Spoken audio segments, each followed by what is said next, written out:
Welcome to Vision Heart blog number 5. This morning I'm looking at what we've been talking about.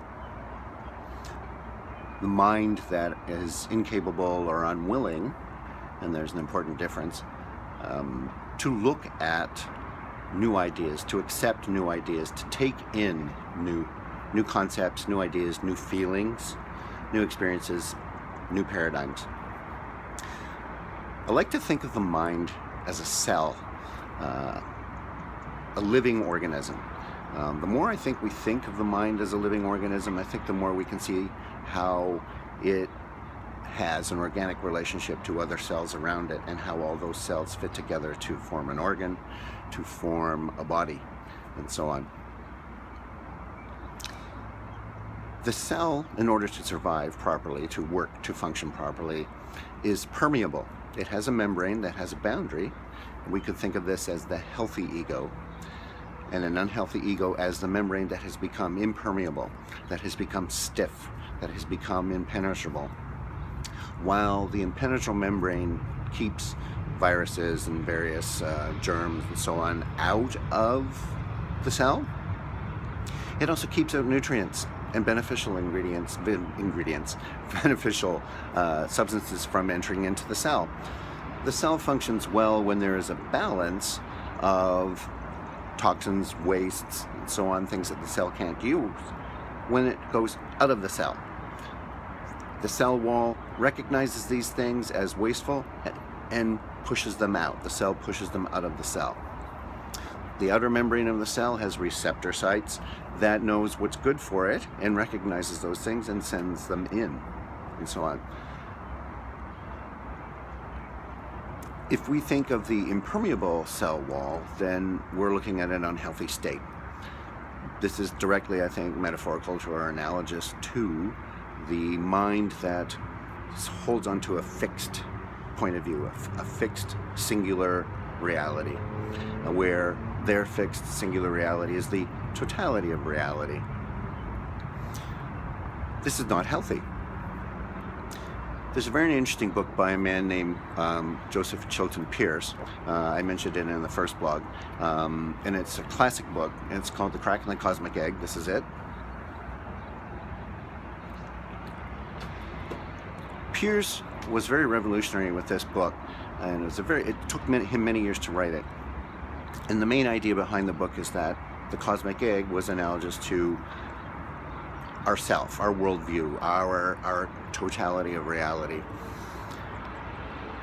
And he mentioned in his book that we reach points when our worldview, our egg around ourselves,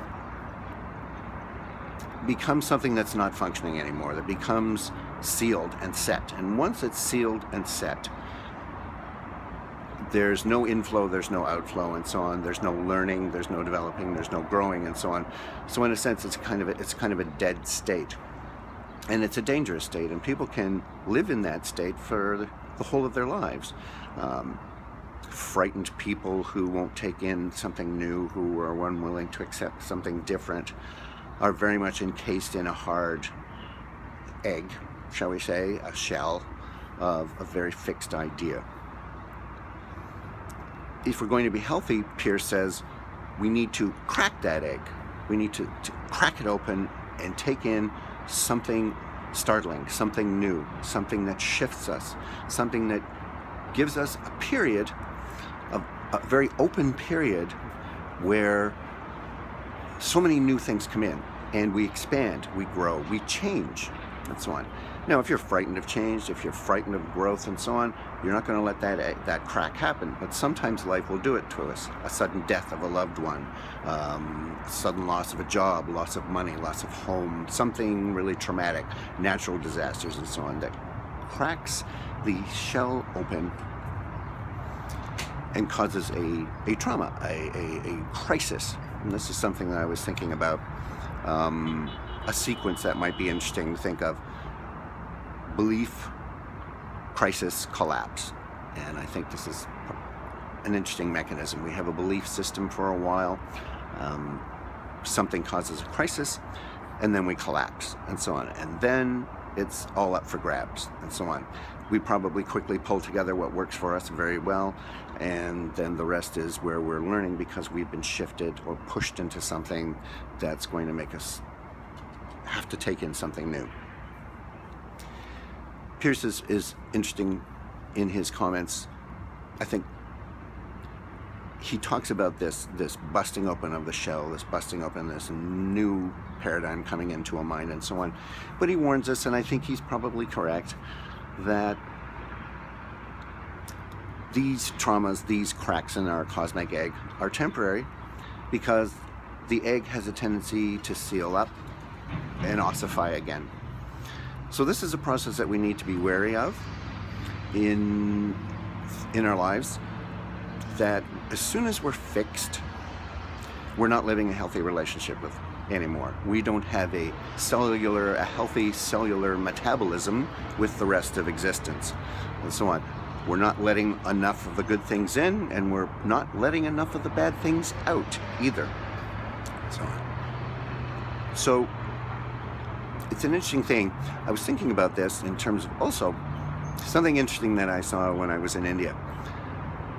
When you go into the large temples, there's often places for each of the many deities, Hindu deities. I don't like to call them gods. That brings in a very specific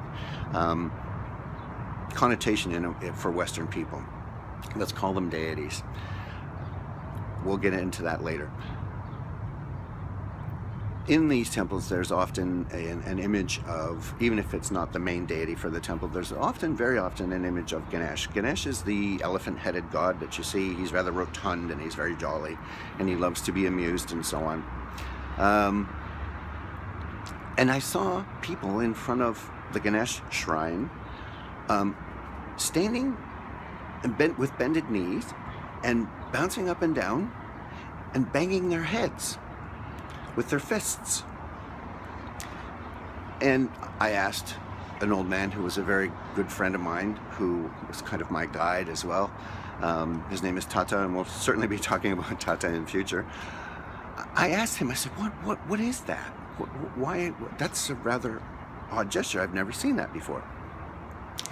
He said it's symbolic, and what the supplicant or the person who's acknowledging or worshiping Ganesh at the moment is saying, he's saying, crack my coconut shell of a head, crack my hard ego, crack my solid small self, crack it open, break it open, please let in your grace, and so on.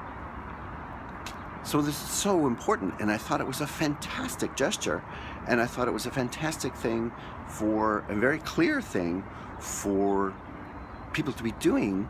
I loved the symbolism of it. I thought it was great. It was acknowledging, which is, I think, one of the nice differences with the Hindu religion is there's a lot of awareness of the mind. There's a lot of awareness of the development of the mind as an important part of everyday life, important part of existence, and so on, and acknowledging in our practices. It would be very interesting to see a bunch of people in a Western church banging their heads like this with their fists and so on, and saying, I'd like to see somewhere in a Western church where there was some acknowledgement of the need to crack open the hard shell and so on.